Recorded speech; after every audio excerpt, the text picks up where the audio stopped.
1, 2, 3 into the 4. Snoop Doggy Dogg and Dr. Dre is at the door, ready to make an entrance, so back on up, cause you know we're about to rip shit up. Give me the microphone first so I can bust like a bubble. Compton and Long Beach together, now you know you in trouble. Ain't nothing but a G thing, baby. Too low dot niggas gone crazy. Death Row is the label that pays me. Unfadable, so please don't try to fade this. Yo, what's up? Jared and Jay from the hashtag Blackout Podcast. And man, this episode, we got a lot to talk about. Luke Cage, Iron Fist, cereal, elections, and Bhad Bhabie. She's so bad. But is she actually good? Man, all this and more. Hopefully nobody's booty hole gets dipped in lava on this episode of the hashtag Blackout Podcast. Pew, pew, pew, pew. You wasn't ready for that, were you? All right. What's up, everybody? Welcome back. Episode 108 of the hashtag Blackout Podcast. I'm Jared.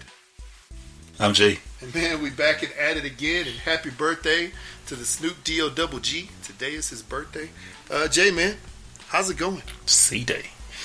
It's all right, man. It's all good. Lots of a very trying week, but you know, yeah. I'm here, man. I'm alive and well. Everybody's good. Yeah.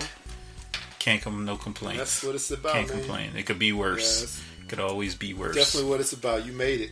You know what I'm saying? Through this week. Yeah, same here. It's been getting crazy busy, and you know, we're sorry to all our listeners, sorry to all our fans out there. It's just a lot of stuff between travel and work and just stuff in between episodes. You know, we didn't actually get that last episode out in our normal time, our regularly scheduled time. So, apologize for that. There's just a lot of stuff going on, a lot of life going on. Busy with work and projects and stuff. Family. And yeah, man, not being in a place where we could record, just stuff. So, hey, thank y'all for bearing with us. Thank y'all for sticking with us. I know you guys come back for the tap in your love box and the confessions and the voicemails and us, really, just us. So we appreciate that. Yeah, man. So glad you made it through the week. This week for me, like I said, was really busy. Actually, I'll tell you this. Just a little while ago, I just got back from seeing the new Venom movie. And to be honest, it wasn't as bad as people are saying it was. So I'm just trying to figure out what all the hubbub is. Why everybody hates it.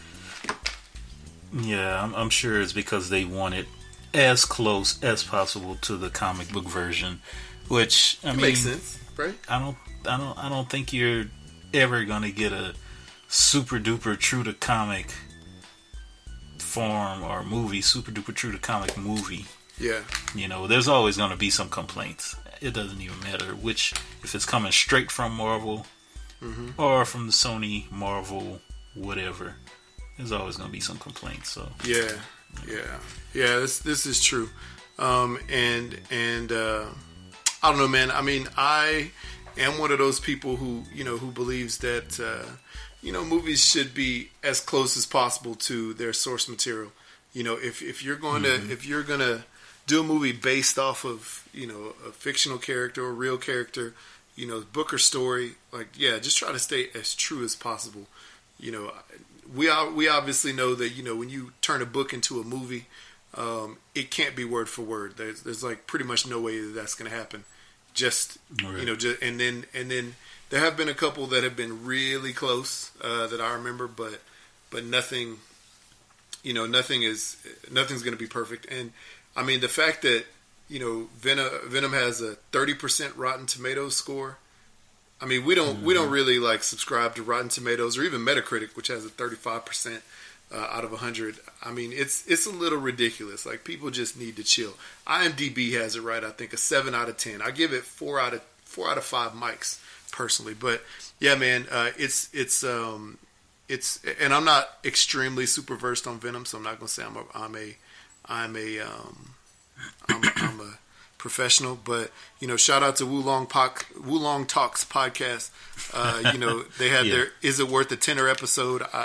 And that for them is about how much it costs to go to a movie in Great Britain. Yeah. And they said it's entertaining. They said it wasn't perfect. They obviously had their issues with it. There were flaws. But for me, and the fact that I'll probably take my son to see it, enjoyable. So shout out to those guys. And yeah, man, I'm gonna say this: it was entertaining. There's a lot of action. There was some comedy mixed in there, because Marvel, I guess because Marvel movies, superhero movies have to have some comedy now, more than ever. And yeah, it's worth the watch. There were questions about the CG, cool. And whatever, man. It is what it is. It was enjoyable. Yeah, it's definitely worth going to see it either now or when it gets to the dollar movie theater, or I guess when it goes to Redbox. So it's worth seeing. Cool. Yeah, I planned on seeing it myself anyway with my kids. Yeah, so yeah, we'll probably go eventually. Cool. Okay, so there's one thing I do want to talk about that I saw. One of the movie trailers for this movie that I caught was the Miles Morales Spider-Man trailer. Mm-hmm. Let me say, man, it looks so good. I was hoping that when it said like when this movie the release date is, I was hoping it was like within the next week, because I want to go see it like now, but it's not gonna be out till Christmas. Yeah, it's Christmas time. Yeah. I think Christmas Day actually. Yeah, man, that animation style looks so dope. It is. It's amazing. Wait. It's amazing. It's like the animation style is definitely draws a lot of influence from anime, Japanese anime, and I would say like a little bit of that, a little bit of like the CG, mixed in, that you might have seen on like Big Hero 6 or something like that, but less like rounded edges and more like drawn lines, than that. It was it's more it's more of a 2D, two-dimensional, 2D/3D. Yeah. I mean, of course, looks 3D, but there's like a lot of 2D elements going on in there as well. So it's great. So if y'all have a chance to see that, that Miles Morales Spider-Man trailer, to sort of get hyped for that, go check it out. And you look at my kids, you look at your kids, kids that are people of color that are mixed. Or little African American kids, little Latino kids. It's a whole different take on the regular Peter Parker. When you look at this Spider-Man, he's a little kid of color. And he's trying to learn it. Trying to learn how to be Spider-Man. He's basically trying to learn the ropes of doing that. And it's gonna be good. It's gonna be just a good thing, I think, for kids like that to see, because when we were kids, there were some superheroes, or heroes, that we thought of as kids, like Mr. T and stuff like that. Those are guys that we looked up to. And was it Panthera? Yeah, from Thundercats. Yeah, Panther. The black one. But it's cool to see this, which is like a mainstream character. That kids can relate to. So I think my kids will love it.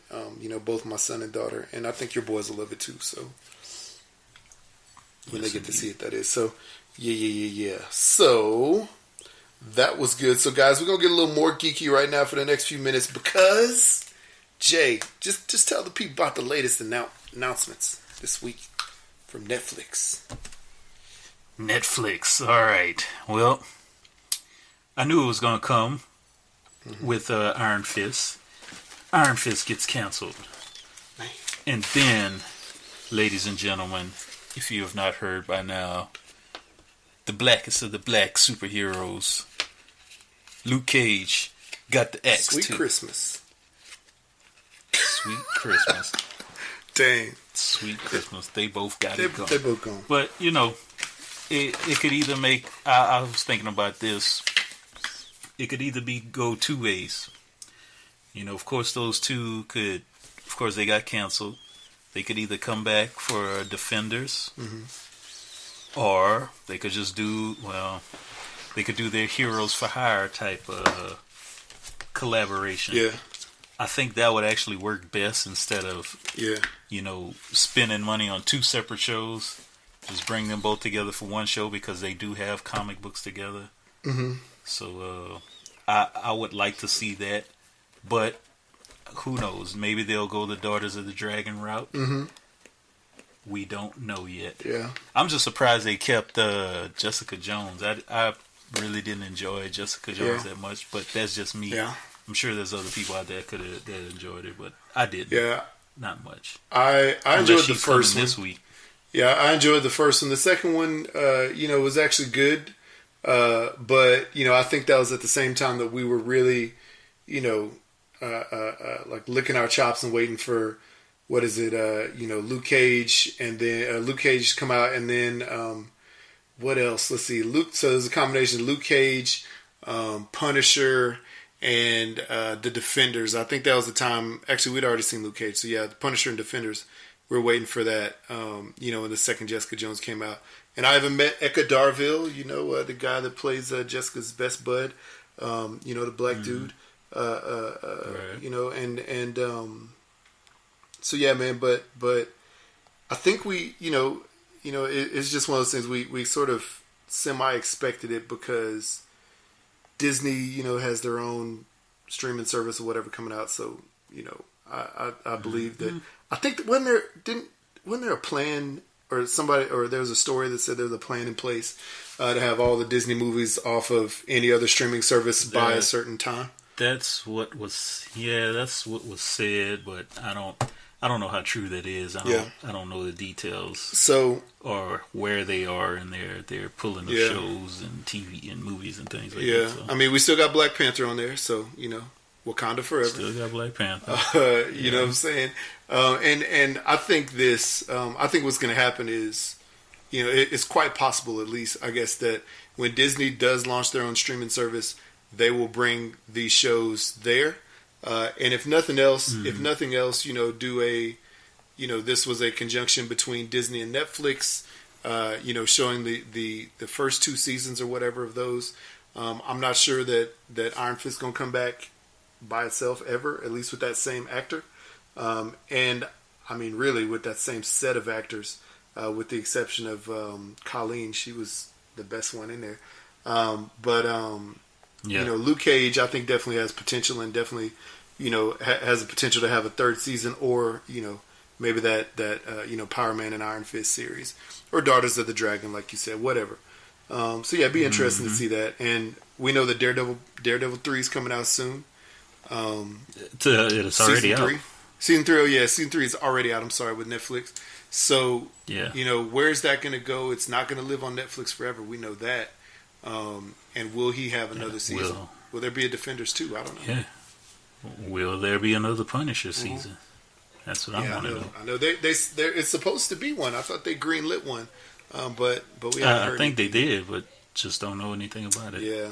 Yeah. So, hey, man, what do y'all think about this? Y'all sad? Y'all won't be able to see Luke go out there and get some coffee. With the black ladies, the Italian ladies, et cetera, et cetera. What's your thoughts about that? Then also, Iron Fist, man. Iron Fist. It was better this year, we'll say that, but the brother and sister combo still looks like two pieces of cardboard on screen to me every time they come on. Can't handle them. Whatever. Wow. All right, cool. What else we got, man? Other comic news. So a while back, we talked about Batman versus Superman. That was one of our first, in our first few episodes that we did. We reviewed that, and we, did some other shows, talking about that, and the fact that how terrible it was, and DC, needed to come, and I made a comment then, which I'll repeat now, and I said that DC needs to steal one of these Marvel directors and writers and add that to their lineup. And then maybe, just maybe, they'll have some magic. You know what I'm saying? Maybe they'll produce a good show. And I know that Aquaman looks like it's good. It looks like it has good potential. So I mean, we'll see. Wonder Woman is still like the best one. Yeah. And yeah, that being said, yeah, Wonder Woman has been the greatest thing that DC has put out yet. I believe. But yeah, Suicide Squad 2 is getting director James Gunn, who was let go from Marvel and Disney. So, Marvel and Disney had him for Guardians 1 and 2. And I know he had, whatever little bit of input on Infinity War. So, yeah. They, they picked him up. Yeah, and what's crazy is, so they're gonna have to find a new director for Guardians 3 if that ever comes out. But Dave Bautista says he's leaving Marvel because James Gunn has left. Yeah. See, I'm gonna say this, man. I don't know, and I don't know. Hopefully, he has a contract that's going to keep him there through Infinity War. Because, like, or Infinity War 2, or is it already shot? Did they already shoot Infinity War? It's probably already shot. Yeah, it's already done. From what I remember. That's right. It's been done. So yeah, he could leave. Ago. He could leave, but it just makes me sad that somebody who's an integral part, who's a great character, Drax. Dave Bautista is going to bounce and take that. Basically, like, cut that character out of any future, potential being in the movie. At least with him playing the part, right? Because he's great in that role. Just because of the situation, I don't know, and it's very controversial. Why James Gunn was fired, or I guess the reason what he did to get fired. I guess and it's sort of controversial that that they're firing him this far after the situation happened. But, it's not like a Colin Kaepernick standing up for humans' rights that Dave Bautista is mad that this guy got fired for. It's totally different. It's something that, is sort of like just sort of heinous to say, and from what he said years ago. And I mean, all of us have said and done something, in the past that, definitely, we shouldn't have said or done, or tweeted or whatever. But I don't know, man. I can understand them all standing up for the guy because he's their friend. But then again, like, when you look at it, like nobody's standing up for 6ix9ine because we all know that he's like sort of a pedophile. You know what I'm saying? So right. I don't know. Whatever. So do you think James Gunn being added to Suicide Squad 2, do you think that's gonna elevate it better than it already was? Yeah, especially since he's writing it as well. He's writing the script for it as well, from what I heard. So I think this could be pretty good. Hopefully, it's very good. Yeah. I mean, which way can they? They could only go up from where they were, right? Yeah. So yeah, I think it's a good move. It's definitely a good move for them. Yeah. I'm not mad at it. Yeah. Definitely a good move. We'll see what happens. We'll see how it plays out. Hopefully,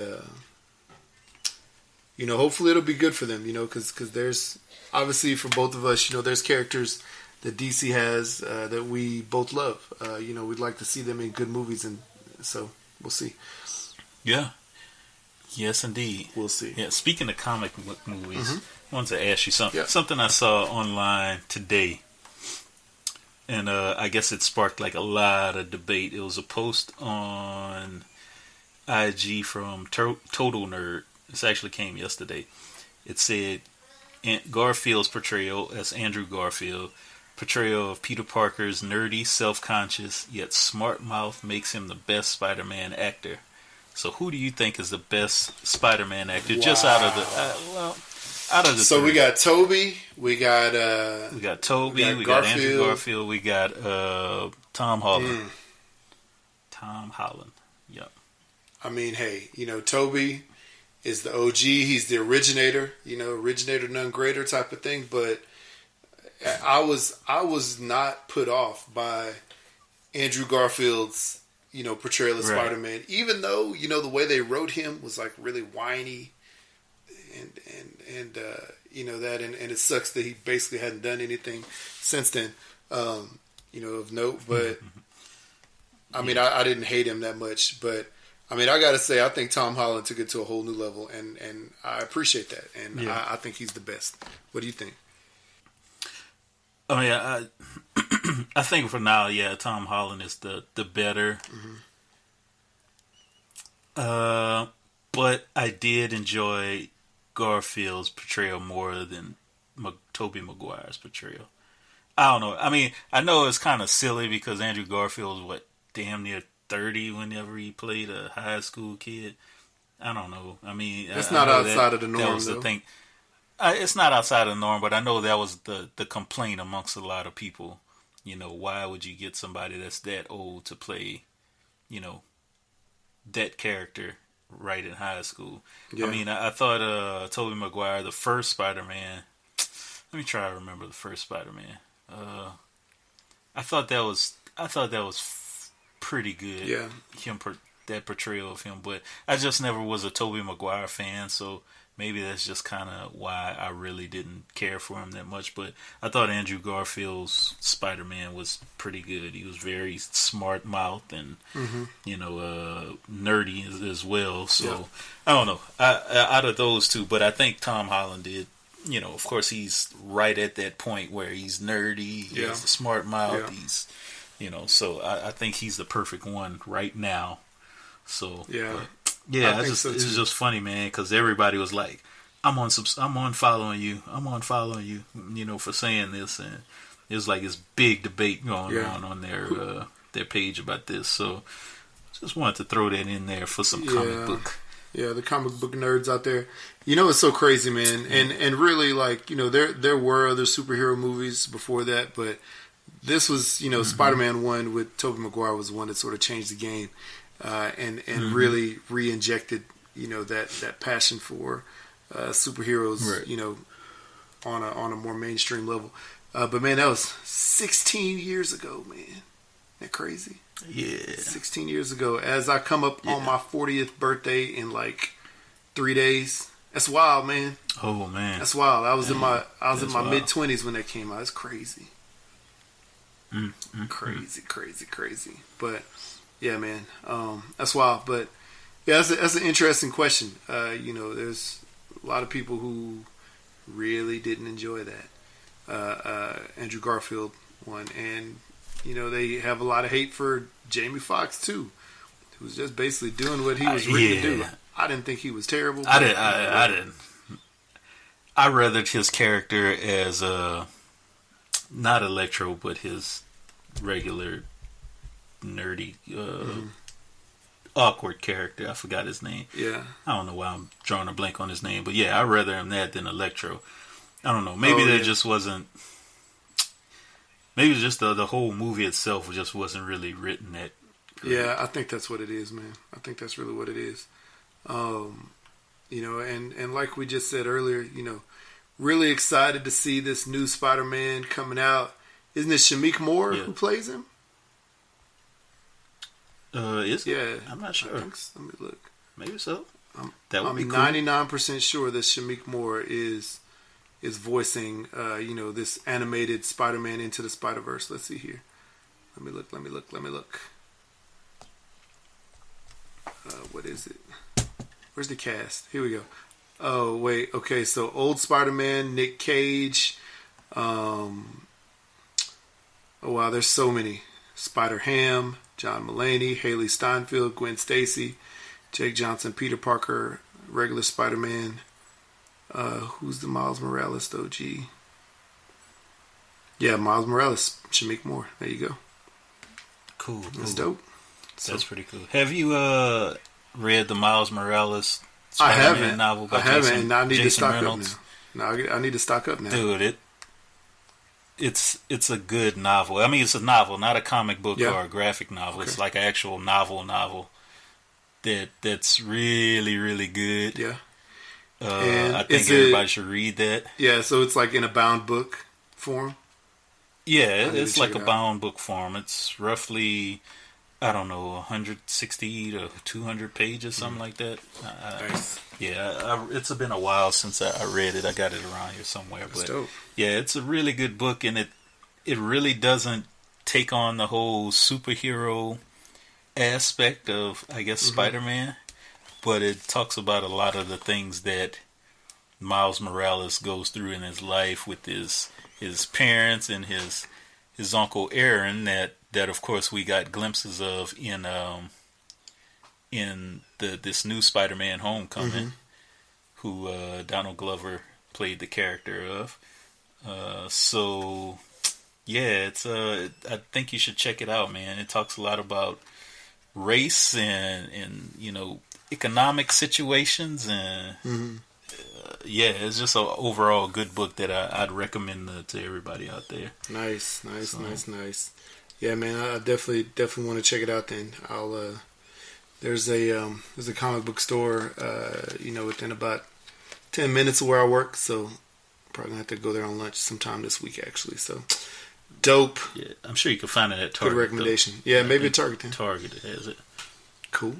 Yeah, I don't think any comic book stores would have it. Oh, okay. Well, shoot, I'll have to check that out then. Well, who's the writer again? Yeah. Who's the writer? Jason Reynolds. Jason Reynolds. All right, cool. I'll check it out. All right, sweet. So, hey, thank y'all for hanging with us as we were talking about our geeky stuff. We're gonna hop off the geek train right now, but we may bring it back later on. But for now, we have several voicemails from one of our favorite people. You guys may know this as the Memphis Diva voicemail hour, because that's what it is. Memphis Diva, and it's funny because the voicemail service, as I could sort of see, a transcript of it. Sometimes it comes across Memphis Beaver 99, Memphis Depot, Mrs. Diva 99, Mrs. Steven 99, Memphis's Divas. Let's see here. Memphis Steven, Memphis B99, and Memphis Stevens. So Memphis Devon 99. There's a lot of them. So hey, we know who you are, Kayla. That's funny. You guys, y'all need to check out Rida Apparel. If you're a girl or a woman, and you know a girl or a woman or a guy who likes to ride bikes, who likes to ride hogs, who likes to have those crotch rockets, you know what I'm saying? Y'all need to check out Rida Apparel. RYYADH. Wait, no, DAH. Apparel on Instagram, on Twitter. That's Kayla Stevenson's little company, company that she has. She sells t-shirts, pretty dope stuff. So y'all check them out. They are an way unofficial sponsor. Haven't even been in talks, but since Kayla's our people, we talk about our people stuff. So for sure. As we want to talk about stuff and as we want to listen to Kayla J, why don't you tell these people where they can leave us a message? You could hit us up 385-3BLAKPC or 385-325-2572. Shoot us an email at #blackoutpod@gmail.com and all that jazz. Yeah. So, yeah. Sweet. Here we go. So here's the first voicemail from Memphis Stevens Depot. It's something on my mind. Y'all already know who this is. This is Memphis Diva 99. Memphis Diva 99. You guys got two things to tell y'all. First of all, Walmart is the devil. I was supposed to go pick up 2 items and end up...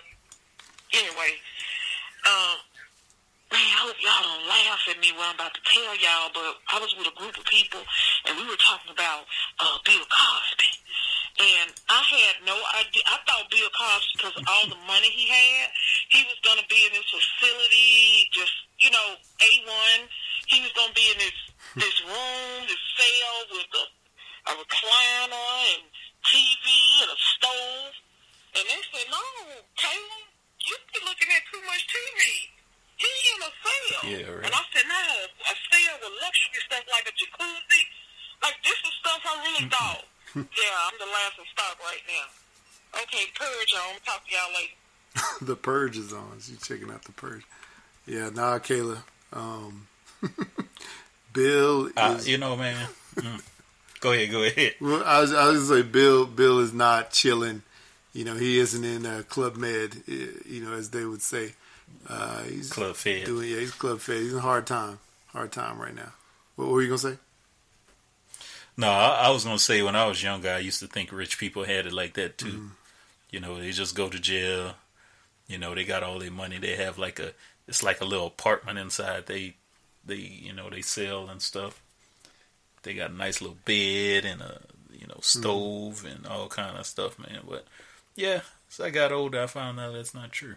So Yeah, I can see where you're coming from, Memphis D. nice. Definitely see where. All right, let's see here. So we have one that's a confession. So we'll hold on to that to the confession section later on. But here's the next one. Here we go. Oh, y'all. Y'all already know who this is. This is Memphis Diva 99. No. It's 1:14 a.m. in the morning here, and, I sleep on and off as crazy. But anyway, I woke up, and I put it on CNN, and I'm looking at this Kanye and Cheeto. They got together in the White House, and I ain't never seen no shit like this before in my life. So I'm gonna meet with the Ratchet Coalition today, and we're gonna trade Kanye for some Old Navy flip flops and a Slurpee. Yeah, or a slushie from Sonics. I can't deal. Mental illness. It's past that right now. Wow. And then Cheetos Slipper talking about Beyonce, and the only reason the arena filled up was because her husband came.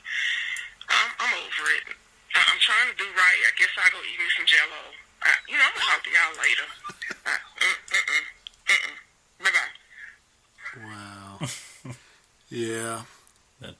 That's funny. Yeah, I don't think we really talked about that much Kanye. Or I don't even think we had an opportunity to talk about it yet. Kanye's visit and like cipher at the White House or whatever he did. That dude's crazy, man. I'm sort of done with Kanye. I think we all been done with Kanye. Oh man, him and Trump, boy, it's buddy. Yep. Do you hear the I guess his little White House visit, his little speech in the Oval Office? What Kanye's thing? Yeah. I heard. Yeah, I heard it. It was sort of crazy. It's crazy. It's like wasn't it like a 5-minute run-on sentence, pretty much? Pretty much, man. Pretty much. He's wow, man. He's definitely out there. Yeah. There's not much more I can say, but he's just out there. I don't know. Kanye's lost. What can we expect from Kanye? We can expect this from Kanye. We can expect this all the time because that's all he's been showing us. He capes up for his boy Donald Trump. Every now and then you have a friend that does something wrong or does something horribly wrong, right. And then you have a decision to make. You have a decision to make to either cape up for your friend and be your friend's friend and support him in what he did regardless of what it was, or you have the decision to separate yourself from that friend or just go to your friend and be like, hey man, this is wrong, this doesn't make any sense, I don't know why you did this, but you need to clean this up or I'm not going to be your boy no more. And Kanye made the decision to just go ahead and support the foolishness. It was ridiculous when he wore that "Make America Great Again" hat, but then also had the Colin Kaepernick jersey on. Like, you can't be for both. It doesn't make sense. Very true. As far as I know, there's no redeeming qualities to our president. None. But whatever. Yeah, I can't think of any myself either. So yeah, I'm with you on that one. That's it. So here we go. Next.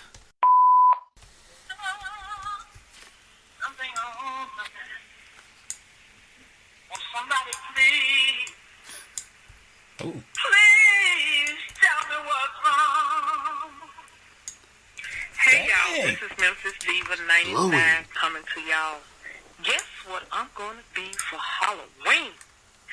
I'm going to be Okoye from Black Panther. And y'all check this out. I ain't have to buy nothing.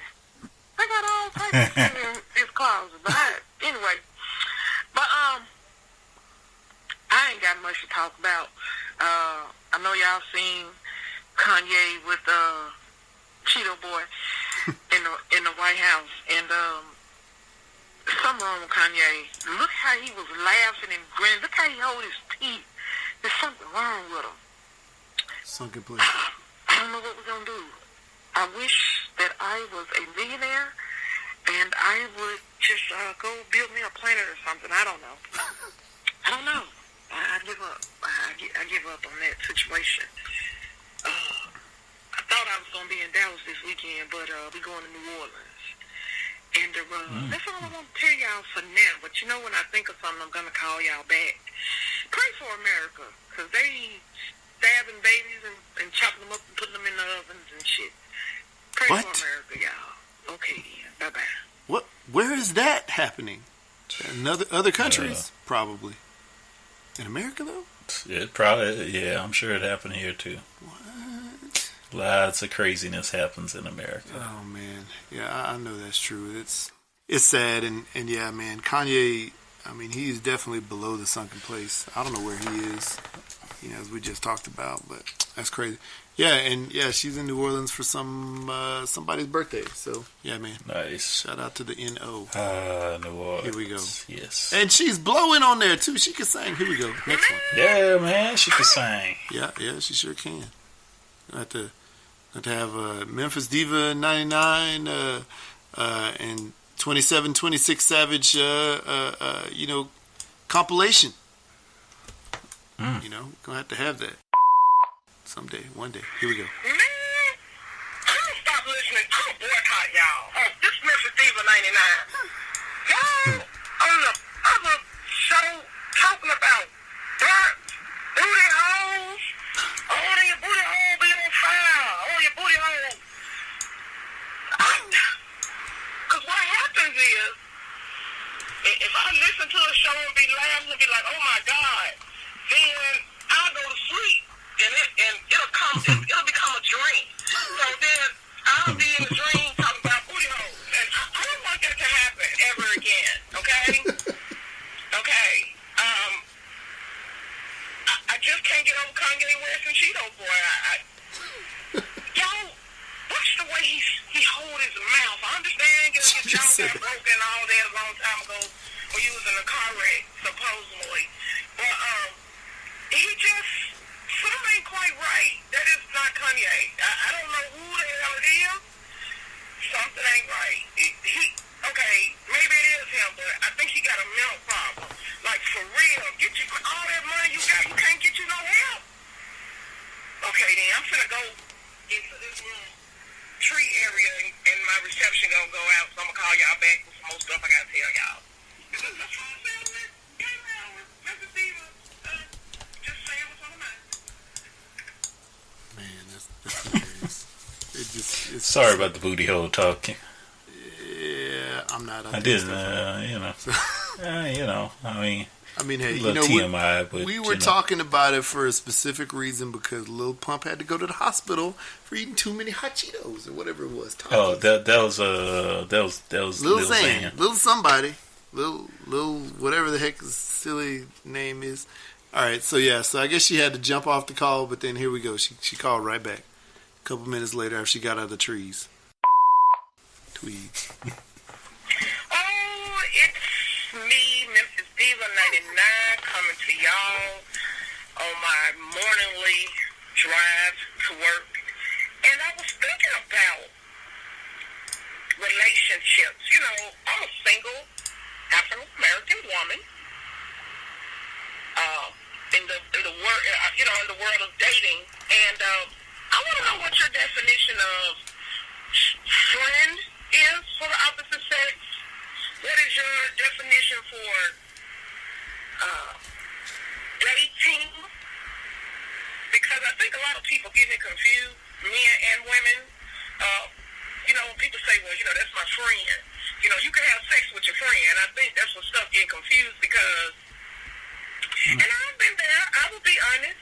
I think because we sleeping together and we go out sometimes. That's my boyfriend, but that was like in my 20s. 20s, and I used to get upset and be like, well, we're in a relationship. And then there's a relationship, an open relationship, where you're in a relationship, but you're still seeing other people. No, that's dating. That's dating. To me, dating is we getting to know each other, but just like talking. You know, you meet somebody, you're in the talking phase, but then also you sleep with them too. Okay, I'm confused. Y'all need to, let's talk about it. Let's talk about it. I wrote it down and said work, but we need to talk about it. Because, you know, a lot of people getting pregnant during the friend stage and the talking stage. Okay then, just thought we'll discuss that. Okay then, bye-bye.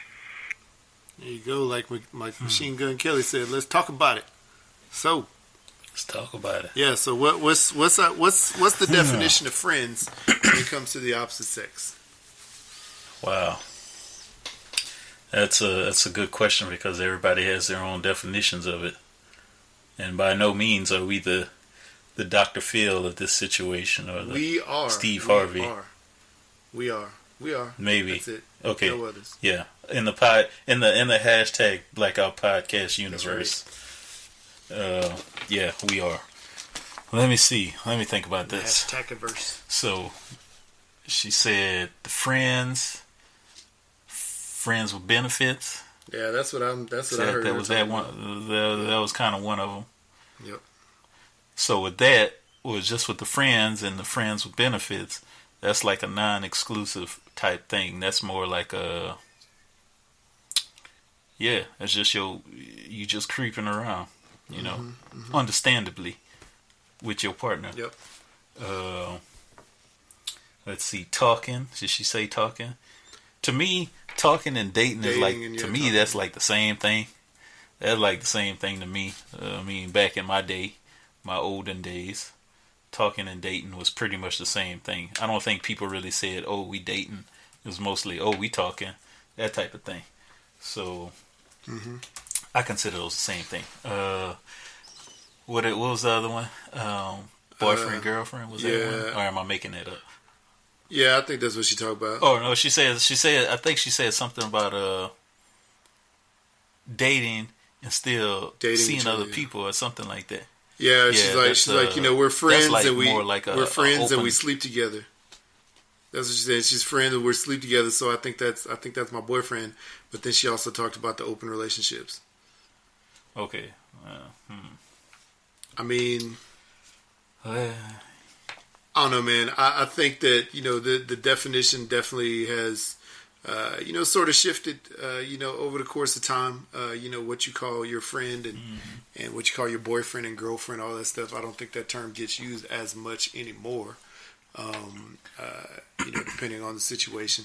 And yeah, man, so definition of friends, like, you know, I had some really close friends, you know, of the opposite sex, you know, in college and, you know, after college and, you know, never once, you know, tried to hook up, never, you know, didn't try to, you know, didn't try to, I don't know, there were friends that I did hook up with that I became really good friends with after the hookup. But, you know, there were some other friends that were, you know, really close friends, that, you know, we were just friends. It was just, you know, platonic, 100% relationship.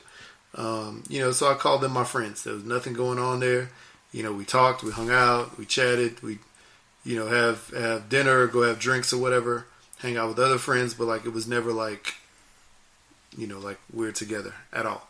And then you know, there's the open, I don't know, the open relationship friend stuff, which I think is sort of like dating around. You know what I'm saying? You know, not seeing anybody in particular, and you know, and it's a mutual agreement, pretty much, or a mutual understanding, I guess, between, you know, two parties that, hey, you know, I'm with you, but then I'm also sort of seeing other people. I'm not 100% committed, right? Right. And then there's the friends with benefits, you know, as we like to call it, you know, your hookup buddy, you know what I'm saying? And for some reason, you and this other person aren't like, what is the word? Aren't like interested in being in like a real, exclusive relationship with each other. But it's the booty call. You know what I'm saying? I don't know if they use that word as much anymore. Right. But yeah, it's the booty call from back in the day. If you were out late and you were fiending, you'd text somebody and be like, or call somebody and be like, "Hey, what you doing?" And show now up. You just slide in the DMs. Yeah, now you slide in the DMs. So you'd show up late and do the thing, and then you'd either peace out right then, or you'd wait till the morning, not have breakfast, then bounce. Yeah. So I don't know, Kayla. I mean, if you're talking about your neighbor down the street that's talking to you, that is not a friend. If you're talking about a man that you hang out with, you guys do stuff together, but you're not. You supplying like Magnum condoms that bust on him. So yeah, that dude, I don't know, man. He may be more than a friend. Who knows? But yeah. So it's one of those things, and everybody, I think women, from my perspective, women want that role to be more defined than men do. Like you can't get to getting some cool. You know what I'm saying? Mm-hmm. And women, a lot more emotionally attached. I think overall. And I mean, and you can't introduce a woman really to like, all right, what are we? You know what I'm saying? Okay, right. It's the what are we conversation. Right. And you definitely can't introduce a woman to like, what your parents or your friends, your boys, as this is just my friend. Yeah. Especially if y'all dating. Yeah. If y'all dating, I mean, a woman. I think most women want that defined right there. Mm-hmm. So if y'all dating, you can't just be like, "Oh, this my friend." Like if you've been, I think I lost Jay. Did I lose him? Call ended. Here we go. Hello. Okay. Yeah, he's back. There we go. All right. I don't really much know. I know I started talking when you was I know you started talking about friends stuff. I was thinking you probably couldn't hear me that the first time I started mentioning stuff. Because you had hell, I don't even know where I left off. Something about friends. I know. Shucks. No, I was saying, most women don't like it when you just introduce as a friend. Especially if y'all dating or something like that. Mm-hmm. Because here's my friend such and such. Yeah. So many times. Yeah. So. Yeah.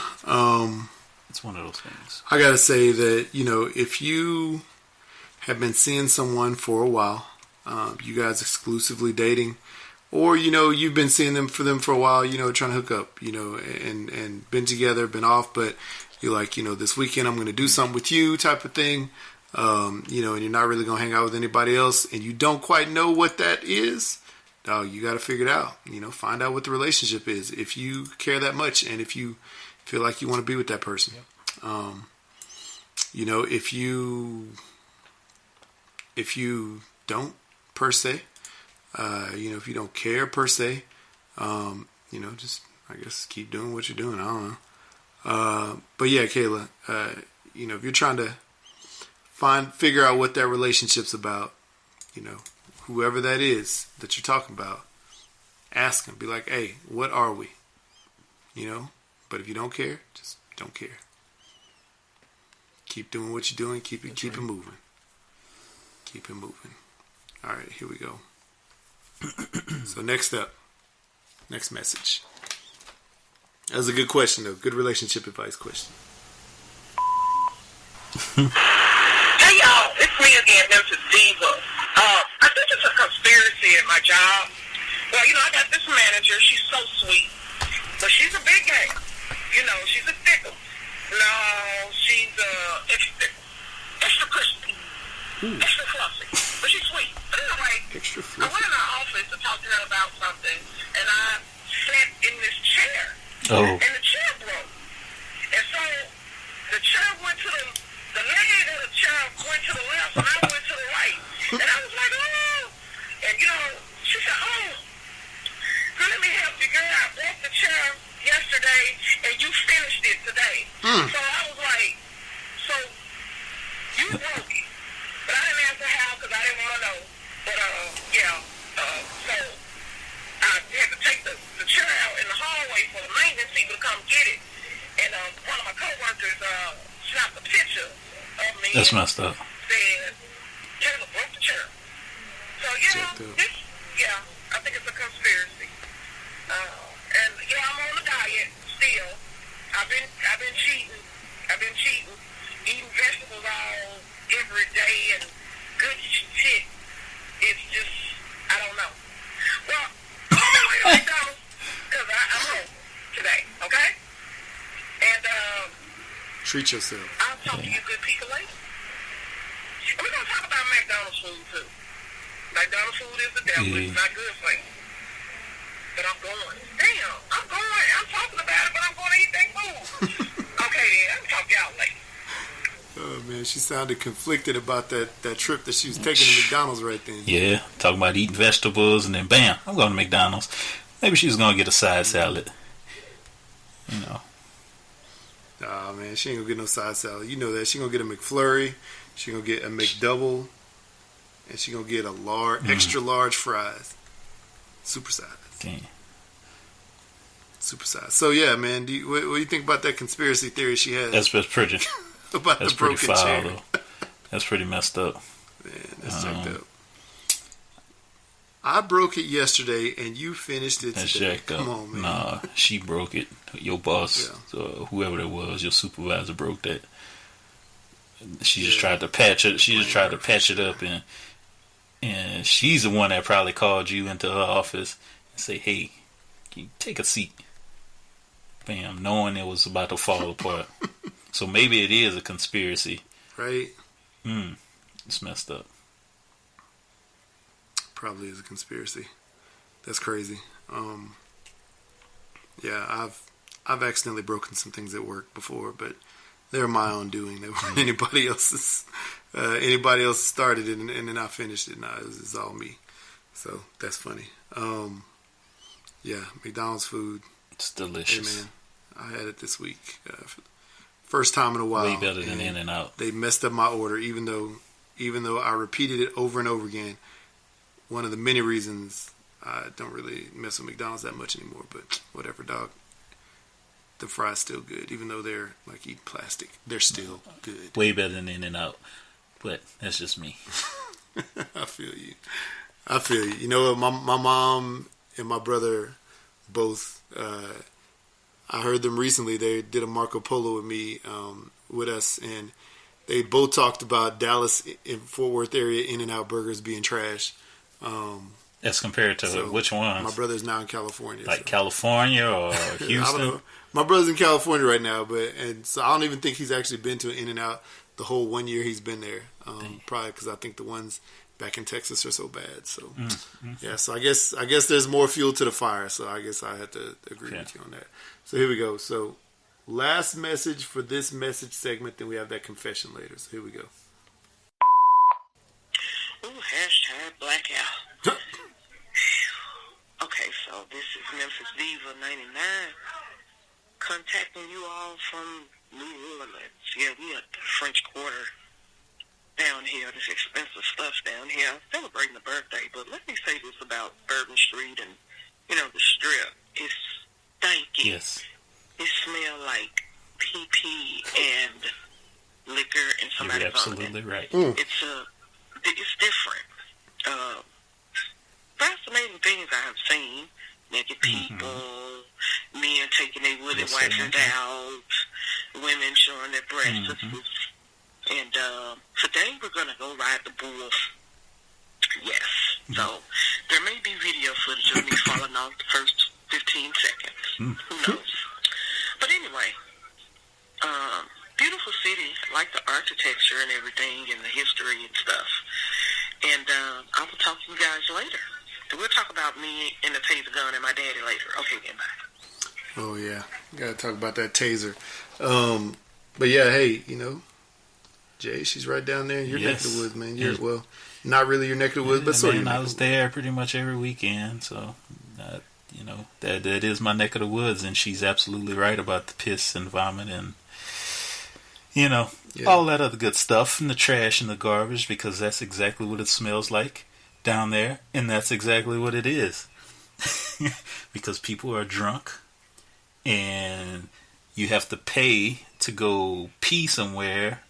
If you're not a customer of some place, some restaurant or anything. I can't remember if there's porta potties anywhere, but either way it go, if porta potties are packed, you're gonna go pee where you gotta pee at. I have seen many women cop a squat down on the side of the road and just let it loose. I've seen much vomit come out of people on that street. I've seen many breasts down that street, and I have seen didn't want to see that many willy wankers, as she put it. So it's like a no shame type of street. Nobody has any shame. They'll pull it out, whip it out. I've seen guys get jerked off in public down the street, which is kind of weird. But right in public. Lights. The sun is still up. Seen it done. Wow. I've seen many things happen on those balconies. I could go on for quite a while about the things I have seen in New Orleans. Such a great city. Yeah. This is when I was in college. No committed relationships, so it goes down in New Orleans. That's all I gotta say. Goes down in New Orleans. That's like a when it happens in Vegas, it stays in Vegas type of thing. Mm-hmm. But I think more stuff comes out of New Orleans than actually stays there. So pretty dope. Wow, yeah. Well, hey, Kayla, thanks for all those messages. Definitely appreciate it. Like we said, we got another one that's coming later on. That's going to talk about the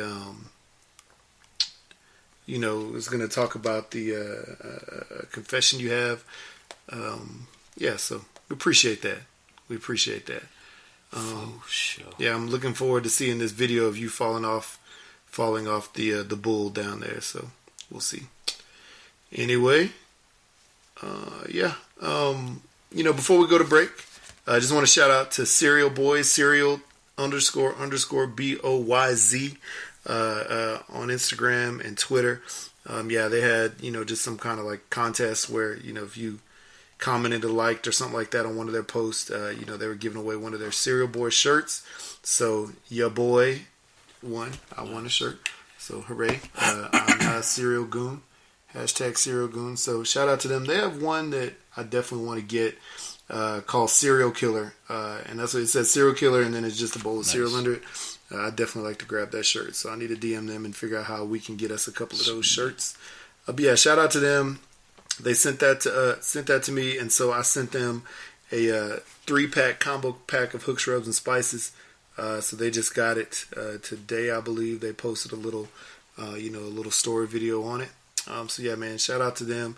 And I told them to sprinkle that all over their cereal. It would make their life a lot better. So we'll see if they did that. And yeah, man, we're trying to get them guys on the show at some point in time. So we're gonna get them on. We're gonna get them on at some point for sure. So yeah, but other than that, we'll be back after the break. Aight. If you have listened this far in the show, guess what? We got a treat for you. This episode, I have a 25% off code for the PlayStation Store. Ooh. Download the latest games and add-ons, watch movies and more from your PS4 system. And guess what? Whoever DMs us first, either on Instagram, Twitter, or comments on the post for this show first about this specific code, saying, hey, give me the code, then and puts a #TapYourLoveBox, then yeah, I'll send you a private message. We'll send you a DM with this code. But guess what? Not only do we have one, we have 3 codes. So yeah, over the next 3 shows, I'll be giving away codes. So listen up. If you have a PS4, I know there's some people out there who have them. Some people who've requested this code. Guess what? Now's your chance. Be the first. Now's your chance. All right, welcome back, people. And we're going to jump into a super mini review. Didn't want to do this review, but it was requested by Whatever Man Pie. Go ahead and follow those guys on your social media apps. And this review is by, actually, this review is for the new Bhad Bhabie 15 album. Because she is 15. 15. Still a baby. And, like I said, Whatever Man Pie, mentioned us and said, hey, the album's out. So I sent a reply back after I listened to the whole album, and I was like, I actually have a few positives. Not negatives, but positives. So, did you hear it all? At all? Any of it? I heard the I guess the one that they were talking about, what was it called? Like Thought Ops? Yeah, Thought Ops. Thought Ops, Clout Drop. I heard that. And then I heard another song, and then I heard like snippets from the rest of the album. So yeah, man. So what's your take? So what do we know about Bhad Bhabie? She's a little foul-mouthed teen that everybody kind of knew from Dr. Phil's show, and her social media, Instagram Live, whatever videos that she did YouTube stuff. So that's pretty much where we know her from. So we know her attitude. We know what she, I guess, supposedly about. Yeah. So with that said, I did not think this was a terrible album. Not like I thought it was going to be. Because she's only been rapping for maybe, a year, possibly. Maybe a year. So, first off, a positive. It was a short, easy listen. I give you that. That was a positive. Short, easy listen. The songs were averaging like 2 minutes and some change. 2 minutes, 30 seconds. I think the longest one's like maybe a little over 6 minutes. And I'll get to that at the end of this. I got to give the slow clap to her team of writers and producers, because they were able to craft an album around her attitude and her, everything they know about her, that we know about her, just the little snarky, sassy little teenager that we know. Definitely. So that's another positive. Got to give the clap to the writers and producers and the people that work with her on this album. What else? I have to say I am somewhat impressed by the way she was able to switch up her flow on some of these songs. She had multiple. I gotta admit, I heard like 3 different flows on this album. Some artists nowadays only give you the same type of flow, that Migos type flow, if you want to call it that. So that's another positive. Now, what else? What else can I give a positive to her? Like I said, like I mentioned, the whole doing this for probably less than a year. It seems like she was able to catch on to whatever was given to her from her writing team, and she was able to deal with that, and she learned to flow on this beat and do this with some sort of what's the word I'm looking for? She did it as if she's been doing this before, so I applaud that they worked with her. Yeah, she sounded polished. She definitely sounded polished. Like she wasn't a newbie. Even though this is her fresh project, her one and only project. I ain't gonna say only, but this is the first project we've heard it on. So yeah, that was a positive right there. Last thing, I gotta say that 6-minute track that I mentioned earlier, I thought was it was kind of cool. I don't want to use the word cool, but I thought it was pretty cool. I thought it was pretty cool that she told a story like that, even though I've heard it done before, where she would rap and then she would talk, like do like little spoken, how she got to this point in her life. Then she'd rap again and talk a little bit more about this whole point in life. I've heard it done with Kanye way back on his what was that? The first album, College Dropout, where he's talking about meeting Jay-Z and whatnot. Heard it on Logic's last album, the Young Sinatra 4, and I'm sure it's been done before as well. But I thought that was a nice outro, just so people could know about her story and how she got to this point in her life. Now, with all that said, I can't say there was like negatives, because I went into this project not really expecting anything. I probably would have checked it out, but I really wouldn't have bothered even trying to do a review for it. So, like I said, I wasn't expecting anything, so I can't have any super bad critiques, because she's super young, and I mean, I'm not going to give that a pass, but she's just a fresh face to this whole rap scene. So I mean, I can't really say too much bad stuff. Even though on the same day, I guess it was, I heard Lil Yachty drop the album. I tried listening to it. I could only make it through a couple songs, and I had to throw it, turn it off. So dang. I made it through Bhad Bhabie's album like twice. Yeah, so I listened to it twice, people. Just because, like I said, I was impressed. I was impressed by some of the writing. Super mini review. Yeah, there you go. What Up Man Pod, you fellas. There's Jay's review. I'm gonna say I didn't. Like I said before, I listened to a couple of songs all the way, and then I just sort of skimmed, some of the other songs. And yeah, I did hear that it was a short album, so short and sweet. And then I did also hear that basically what she was doing was she was dropping a mini trailer style, or a mini trailer video, mini video, sort of like trailer style for each song that was on the album, before she dropped it.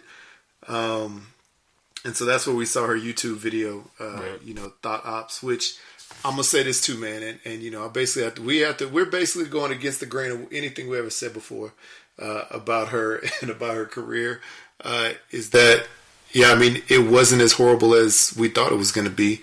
It was entertaining to a point. And the other thing is, like you said, she, you actually listen to hers multiple times, whereas you couldn't listen to Lil Yachty's. I couldn't get through it once. That's sort of saying something. The other thing is, and I don't know how she pulled this off. Obviously, I don't know what record label she's on. I guess I have to look that up. But she was able to grab Lil Yachty, what's his name, YG, Trey Songz, Snoop Dogg, Ty Dolla Sign. That's what I meant. Ty Dolla Sign. On a song. And yeah, man, I mean, those are established, people, and, respect their craft or not, respect them or not. I mean, their names and their big names, who probably, really would have just been, normally just told her, nah, I'm not going to jump on a song with you. Unless it was like a big payday, but really, how much of a payday is she giving them? It's probably more of a, a royalty situation rather than getting a, one lump sum payday, to be a feature on there. But maybe it's a little bit of both. Who knows? I'm gonna say this though,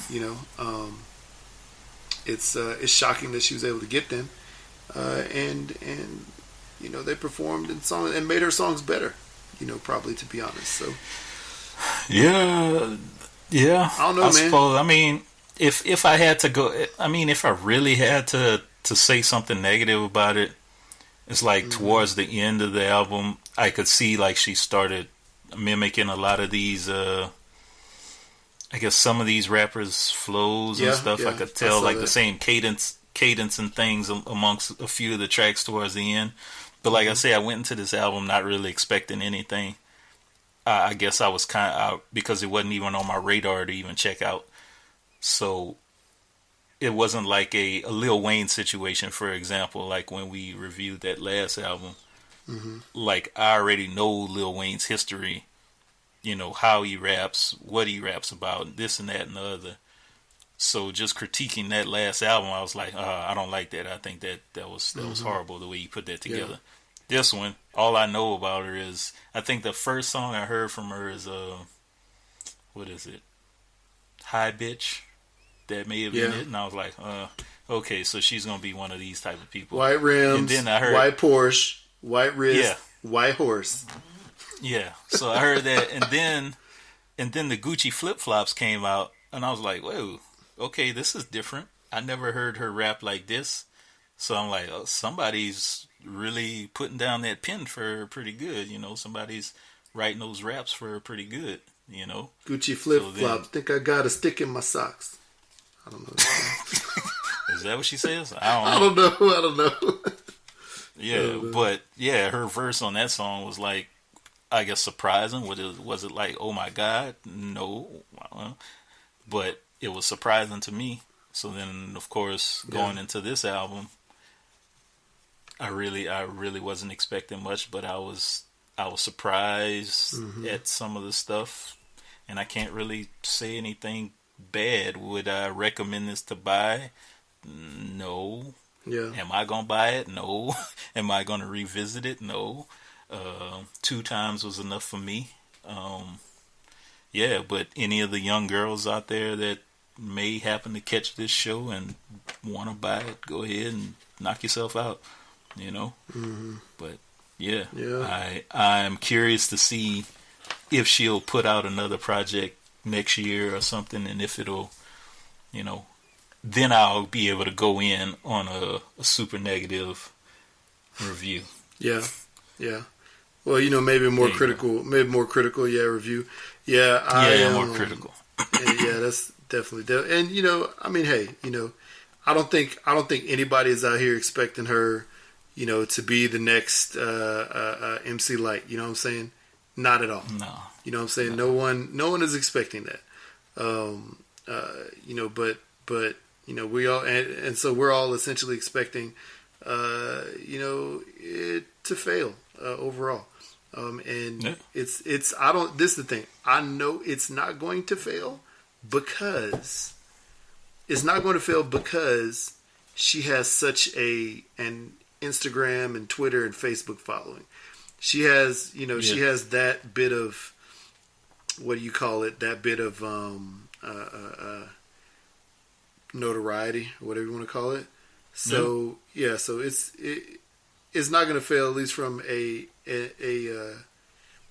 you know, popularity standpoint, initially money standpoint, you know, because there's any number of, you know, girls out there and guys out there that are going to, you know, pay for her album, or they're right.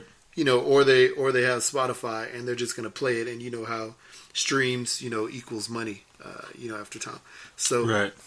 I don't think it's going to fail at that point. I think, you know, her content, her subject matter, her flow, her beats, which I think all the beats that I heard were actually good beats. Whoever produced and engineered it, man, you did a good job. You know, so all that being said, I don't think it's going to fail for that. If she does fail, it's because, you know, she won't be able to grow from the current, you know, thing that she is, you know, which is, I mean, honestly, you know, she's basically a novelty right now. Pretty much. So, you know, if she can grow from that and turn into a solid, consistent rapper, and hey, man, you know, we may have, you know, she may have found the Holy Grail and you know, got the golden goose or whatever they call it, you know, when you just hit luck, you know what I'm saying? Yeah. So I mean, part of me is telling me this is like a one and done. Just try it and see. Mm-hmm. I'm you know, just based on that last song, It's just because it sounded like on the last song she wasn't even trying to rap. Somebody just approached her because they liked her voice and stuff, and asked her if she wanted to rap over a song, and then they tried one, and they liked the way she sounded. So then when this whole thing started to spiral, into what it is now. So is she going to be back next year? Who knows? I mean, she's doing a nationwide tour right now, if I'm not mistaken. So I don't know what the turnout is, but if the turnout is good for that, she's probably going to make more money off of that than what she's doing on like album sales. Yeah, I haven't. I mean, I've seen some of the videos from her shows, and I mean, to be honest, like it seems like she's getting, she's doing sellout shows, but I don't think she's like selling out stadiums. It's more like it's more like clubs. You know what I'm saying? That she's selling out. Yeah, and that's what she should be selling out right now. And that's what, and that's stadiums. That's what lane she's in right now. Yeah, and to be honest, it's quite shocking. But then again, the fact that she's this internet celebrity, she's this Dr. Phil celebrity. She is literally 15 and a half right now. It's crazy. It's really crazy. Let's see. Oh, so she's on Atlantic Records.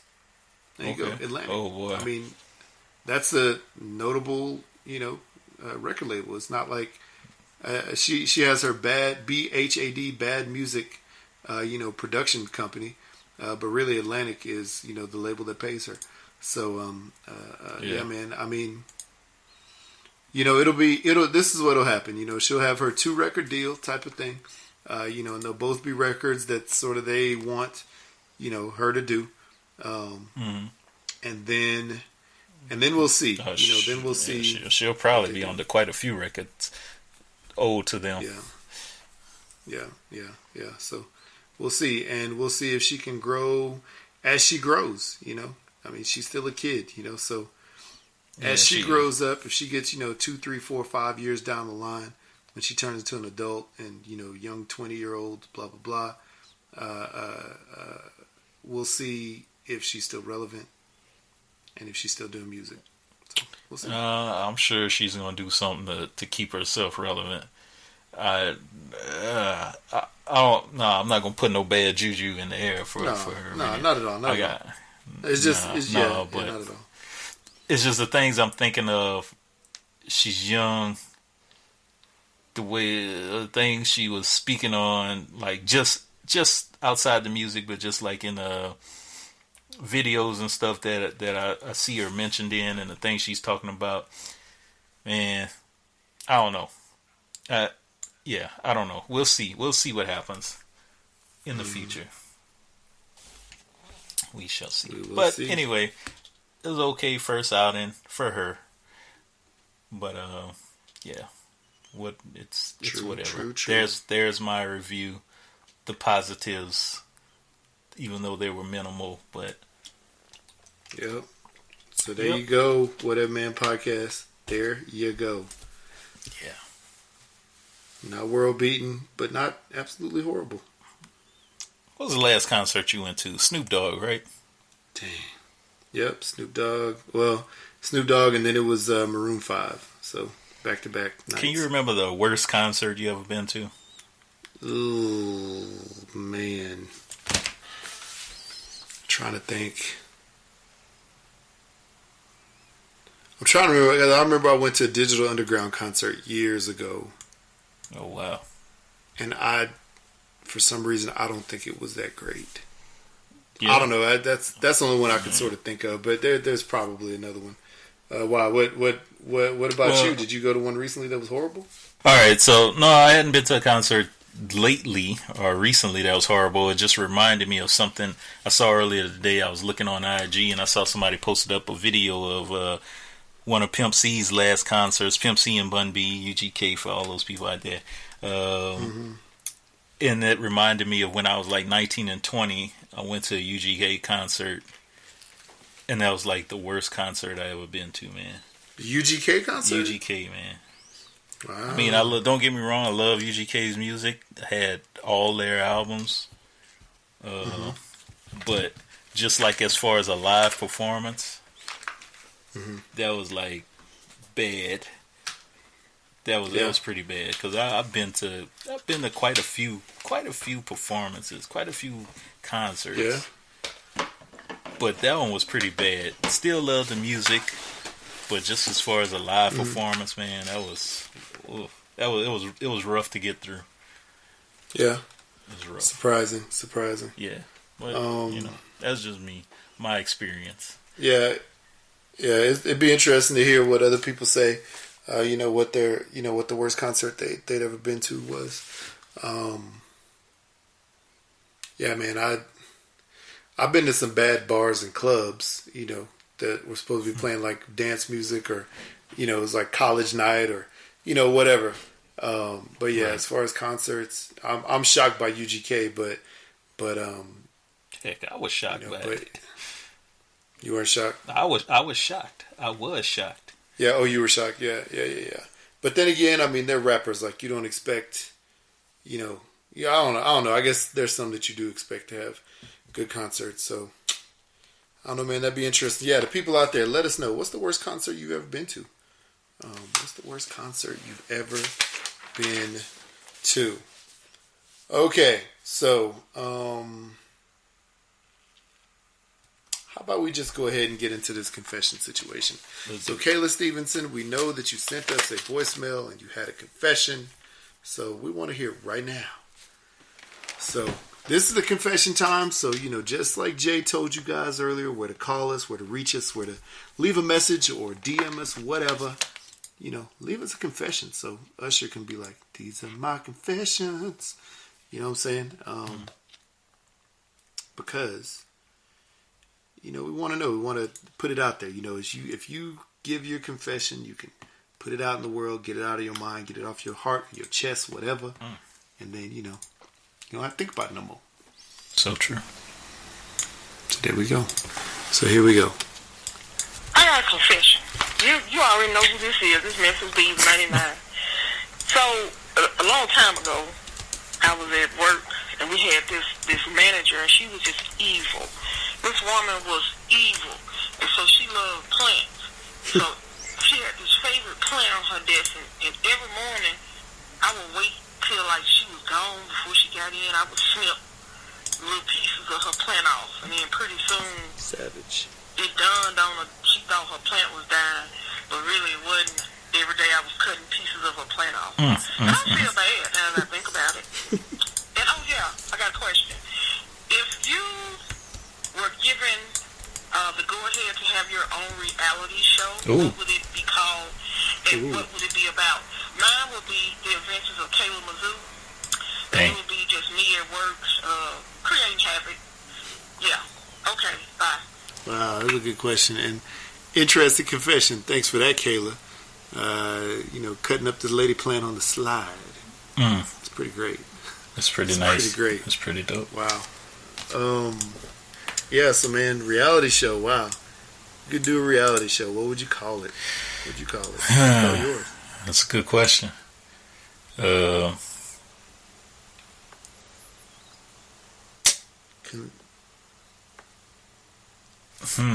Yeah, I'll have to think on this one. This is a good question, but I mean, I got one. I got one for you. Go ahead, go. I would call yours. I would call yours. I guess I would call yours Burger Hunt. The hunt for anything better than In-N-Out. Well, I guess that would be cool. I rarely That'll eat be burgers. One of them. I rarely eat burgers, but yeah, I guess that's cool. I mean, if you had multiple shows, I'm not just saying that's like your only show, because you're more nuanced than just going and hating on In-N-Out. For sure. In-N-Out, she is trash though. But man, I could end the show every day with or every episode with me talking about how trash In-N-Out is. There you go. That would be actually really funny. Yeah, that'd be really funny. Actually, I may start doing that in my YouTube videos. Let's do that in the YouTube videos. That could be cool. Yeah. Wow, what would your show be called? Well, you know, I mean, there's a lot of different things I could think of, but one thing I would think of is, I would call it, Jared can't concentrate. Jared can't concentrate because, you know, I can't remember who it was, but somebody recently was like made a comment to me. It was like, you look like a guy with a whole lot on your mind and a lot of stuff to do and a lot of different things going on at the same time. And I can't remember if that's somebody that I knew, like, you know, really well, if it was just random, or if it was like one of my coworkers that I knew and liked a lot, or if it was just like somebody random that I'd met. And I'm 99% sure it was like somebody that was like a cashier at a grocery store or something like that. That's funny. And I was like, dang, she got me. Because it's, you know, it's true. Like, I think at the time, you know, I had, you know, stuff going on at home. I had, you know, just a lot of random things that I had, either projects or just random stuff going on at home, and family, and then work, and stuff outside of work and family, and stuff with Hooks Rub, and yeah. So I think it would be interesting to follow me around, and also for me to be able to spill my thoughts, you know, during each episode, you know, as I'm in whatever situation. Yeah, it's just called Can't Concentrate. Just because, you know, I don't know, man, I was talking to one of my coworkers about this yesterday, actually. And she, you know, she was like, I don't know, I think she was like, have you ever been diagnosed with ADHD or whatever? And I was like, no, and I don't think she was asking me like in a mean way, you know, because we were just both sort of talking about a bunch of random stuff at the time. And she talked about how she thought that she was at one point, but I don't necessarily think I am, and I do think that, you know, there's something to that being a you know, being a problem, you know, for people, being a mental health issue sometimes, depending on the situation. Right. But I could definitely see that in my life because, you know, for instance, I'll be answering an email, or I'll be doing a project in the middle of a project at work, or you know, trying to do some research, something like that at work, and then a random email will pop up on my screen from somebody that I know, and it'll be like an answer that I could probably, you know, answer back in like 2 or 3 sentences. Mm-hmm. So I just go ahead and click it, and I answer it real fast instead of letting that wait and sit there until I finish the project that I'm doing and move on. So yeah, I would say can't focus. Can't concentrate. That would be one. The other one would be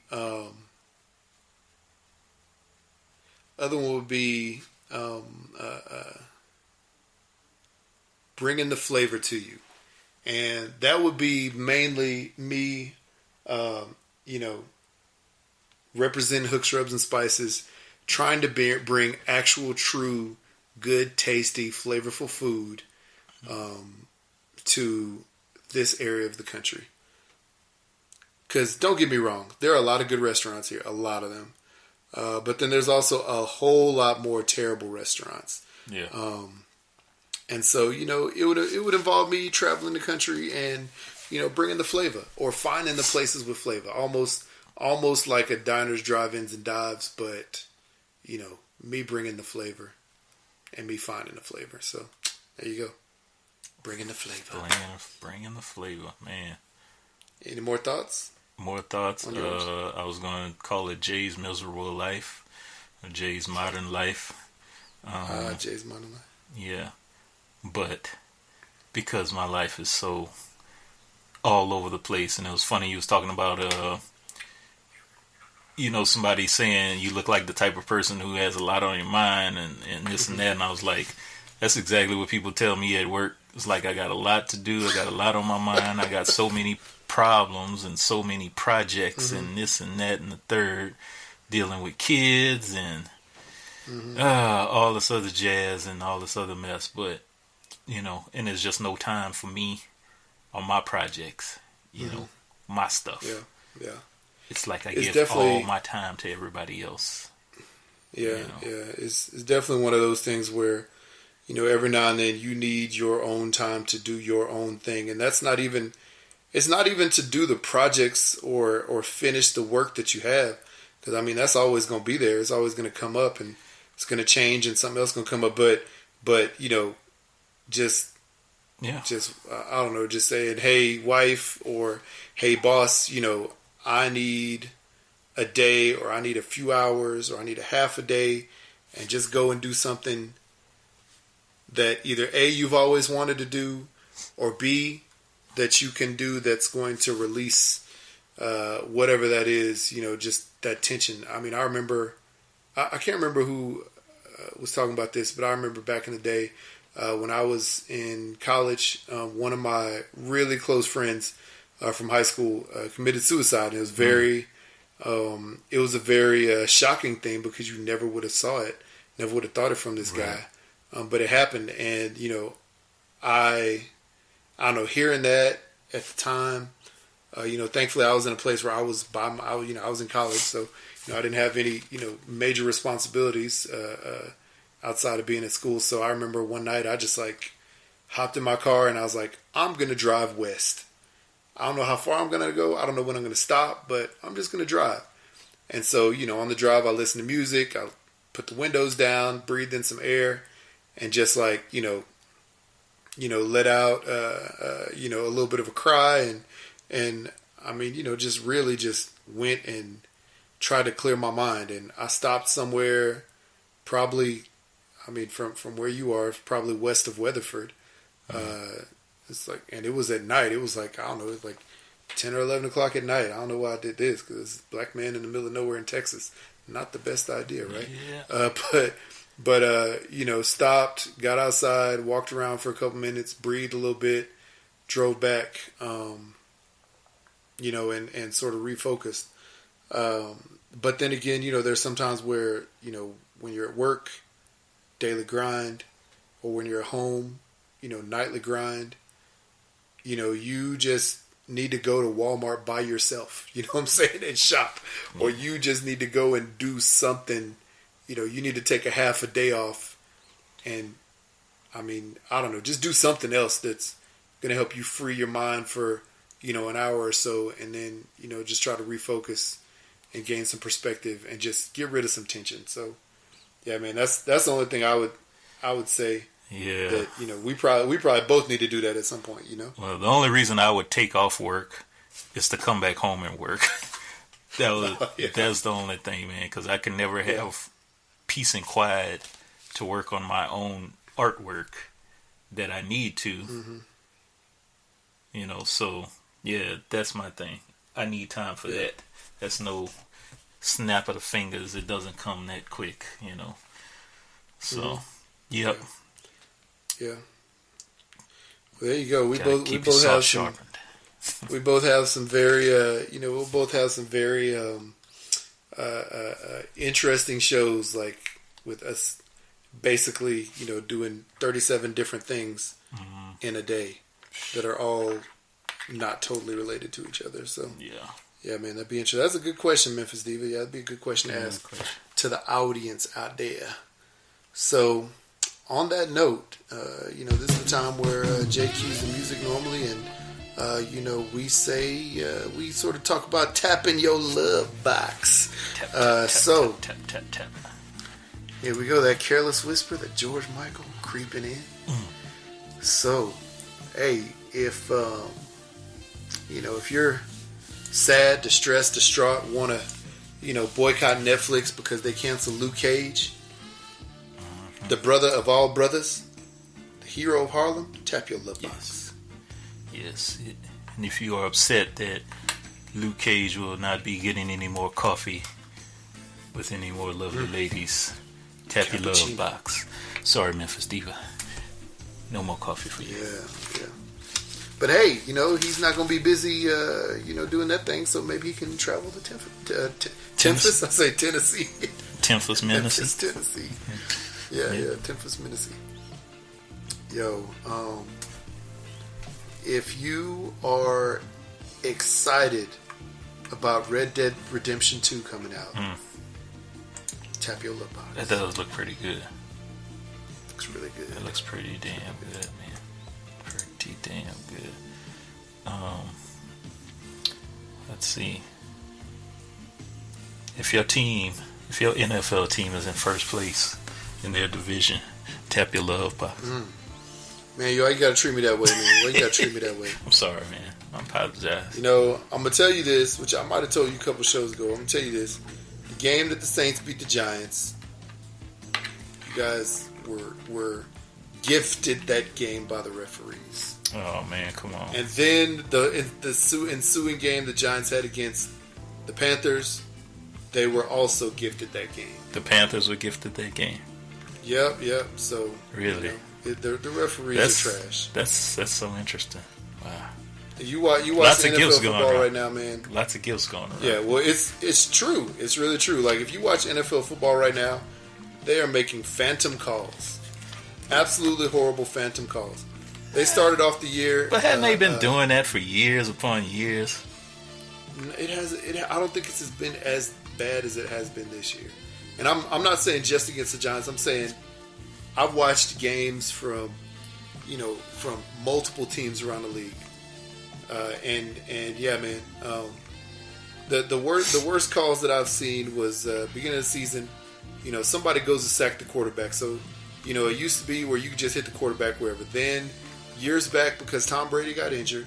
I remember that too. They said you can't hit him below the knee, right? Yeah. Now this year they made a bigger push to say you can't hit a quarterback in the head and neck region, which makes sense. And then they also, just anybody, you don't want to hit him there because that's just, it's just not proper tackle technique, even though it happens. But also they said that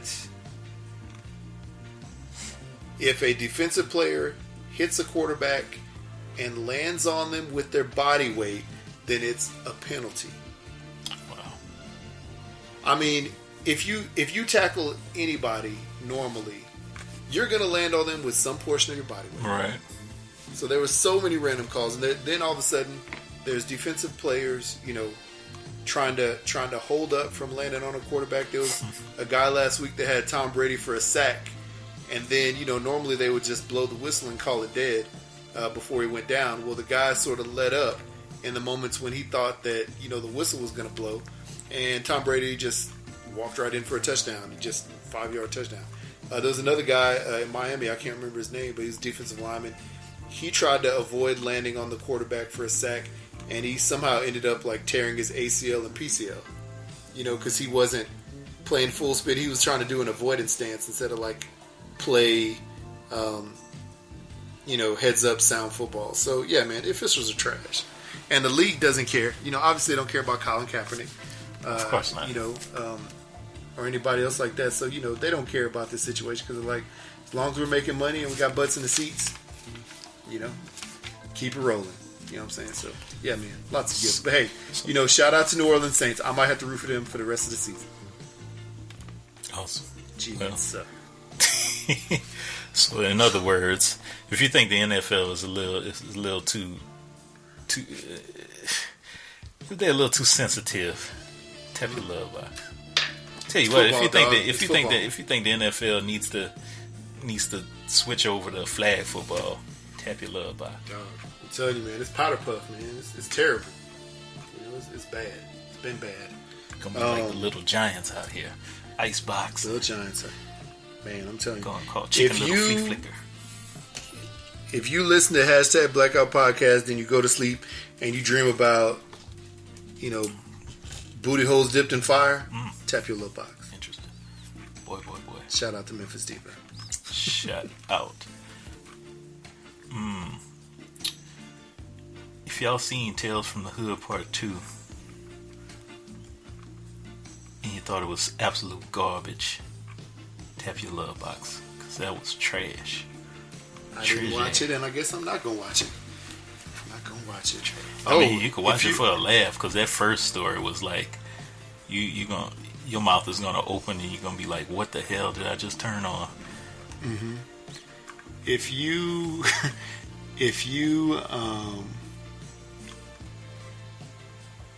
what was I gonna say?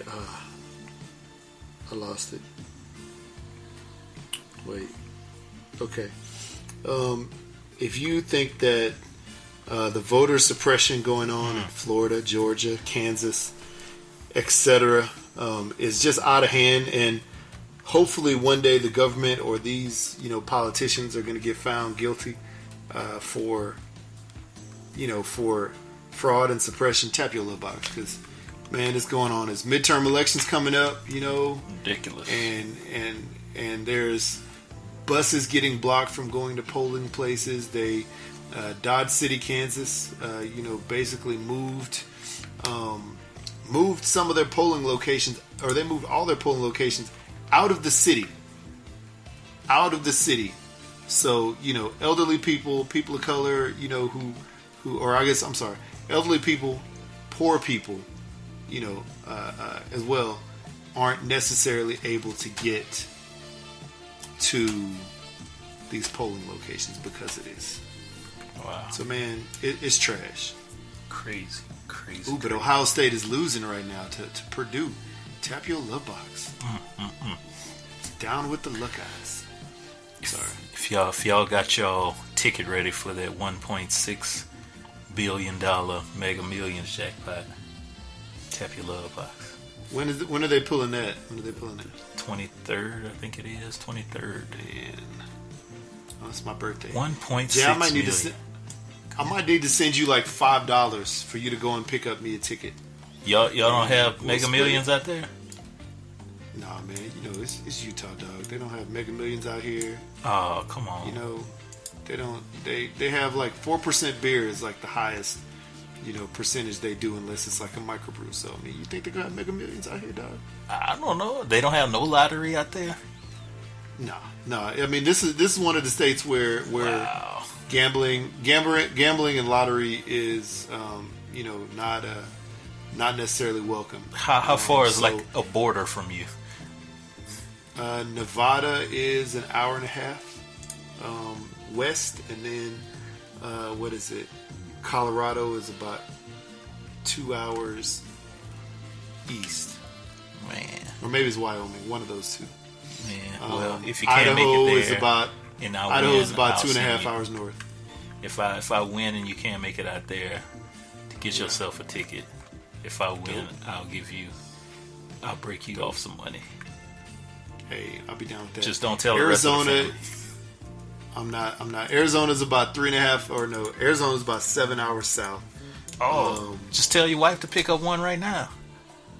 Right, I should, huh? I should tell my mother-in-law while they're there.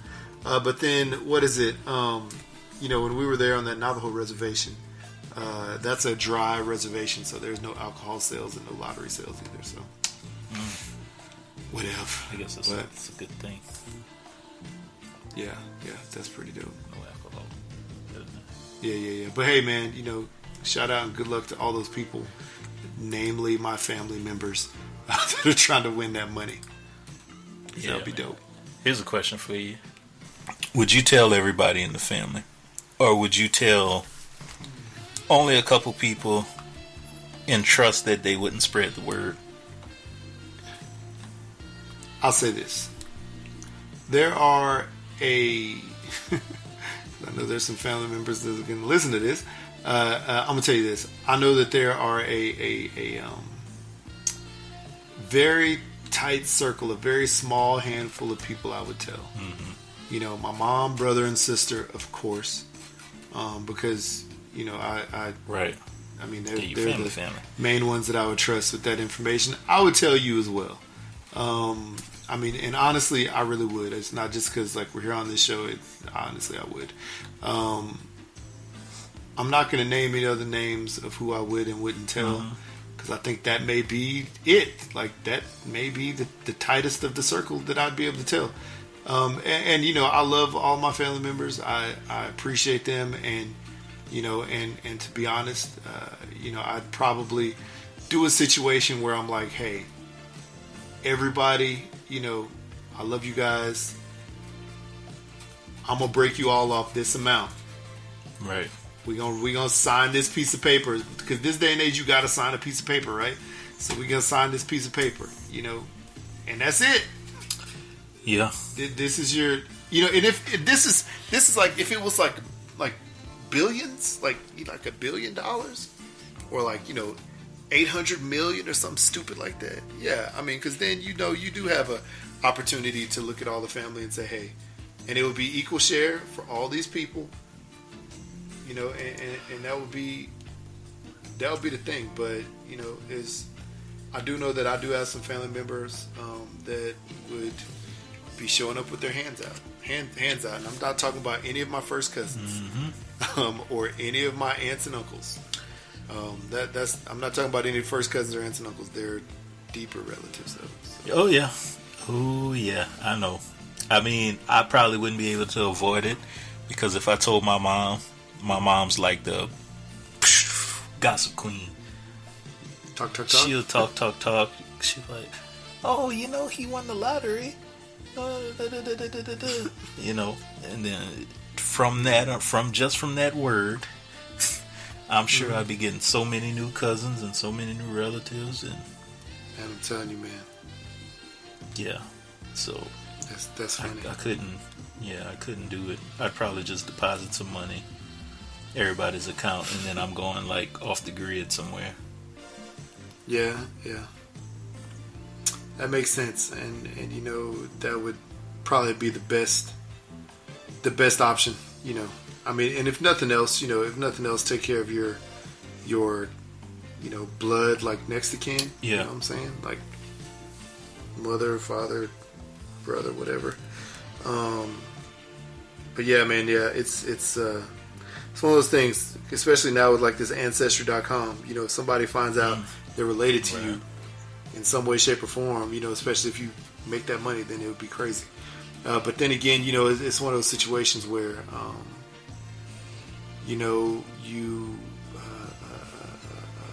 what is it? One of those situations where you don't want your life to be destroyed because of it. So, for sure. I don't know, man. So if you won that lottery, would you take a trip somewhere that you've never been, and where would that be? Outside of Salt Lake City, Utah.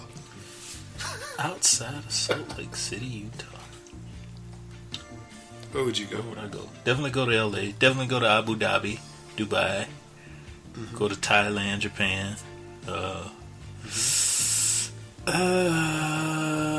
Yeah. Definitely go back to Africa. Well, I ain't gonna say back because I've never been, but I'd definitely go to Africa. Like, dog, you been? Yeah. I wish. I'd definitely go to Africa. Maybe take a trip down to South America. Maybe, possibly, just depends. Yeah, that's pretty much it. Dope. I mean, outside of the U.S. I mean, of course, I'd like to go every place in the U.S., but yeah, that's about it. What about you? Yeah. Wow. I definitely explore Canada and Mexico again. I would take, because there's more. I love Canada. There's more I want to see for sure. I've only been to Ontario area, but we're just so close in Seattle, and we didn't have our passport to get across over there, so I didn't go there. There's definitely some parts of Mexico I'd like to see as well, just because it's just that close, right? I would definitely go to the Caribbean again. I would, as far as overseas, I definitely like to see some Italy, some France, England. There's a lot of stuff over there I'd like to see. The motherland, it'd be interesting. Maybe Senegal, because that's apparently where part of our family is from. Like that whole western Senegal, Sierra Leone, Ivory Coast, that area. That's where some of our family ties started. And then if I went east, or west, I guess, far west, I'd love to see Japan. Australia would be interesting. I'd take some cruises for sure. So yeah, I don't know, man. I don't know. Something about me on water. Yeah, I don't know. Yeah, it's one of those things, man. I don't know, man. But yet still here within America, there's still places that I still want to either go back to, or I want to see more of, like New York. Yeah, for sure. I want to go back. Boston, even though I hate them because of the Red Sox, I'd still want to visit there because it's supposed to be a really nice place. There's a lot of places within the states, that I definitely want to see as well. So hey man, yeah, it'd be fun. But I'd definitely take my family on some of the road trips that like we went on, as kids. Like I'd take them to the Grand Canyon, even though it's still close to us right now. Still haven't been there. Yosemite, Yellowstone, they're all within driving distance. Within like 5 or 7 hours of here. So it'd be a fun trip too. So cool. I'd definitely do a family thing. Very cool. That's all I got. All right, cool. Well, if there's nothing else, tell the people where they can find us. All right, people. Find us. Twitter, Instagram, #BlackoutPods, iTunes, Stitcher, Google Play, SoundCloud, Spreaker, YouTube. Because Spreaker posts up there, I don't think you'll catch any live video. But anyway, email us topics, #blackoutpod@gmail.com. Shoot us a voicemail, 3853-BLAKPC. That's 385-325-2572. Hit up Etsy. Grab yourself some hooks. Also, hit up bossboxes.store. Get yourself a boss box with a 10% off when you hit out Blackout 10 in the checkout. Yep. And there you have it. Another fun and exciting episode with the #Blackout Podcast. There you have it. Let us know what you do Jay, with $1.6 million. About your show. My show. Yeah. My show. Yeah, tell them about your YouTube channel. All right, YouTube channel. If you are into custom toys, you are into designer toys, art toys. I do a little review of some of the things I have. I hadn't reviewed everything I have because I have too much stuff. Lots of stuff. But I may do some throwback reviews of that type of stuff. But if you are into that type of thing, urban vinyl toys, as I say, it's a very niche market for that type of stuff. But hit me up, Johnny5 on YouTube. There's JON_E_5VE. You can see some of the stuff I do. Oh, cool. I think my kid wanted to start doing some reviews too. We actually filmed a couple videos of him, but he didn't want to put them up. So yeah, that's dope. But you can see very him in dope, my latest that's cool. video. Yeah, definitely go check it out. Some very interesting toys my man got over there that he puts on. He puts on the channel. So definitely check them out. There you go. And I'm blacking out.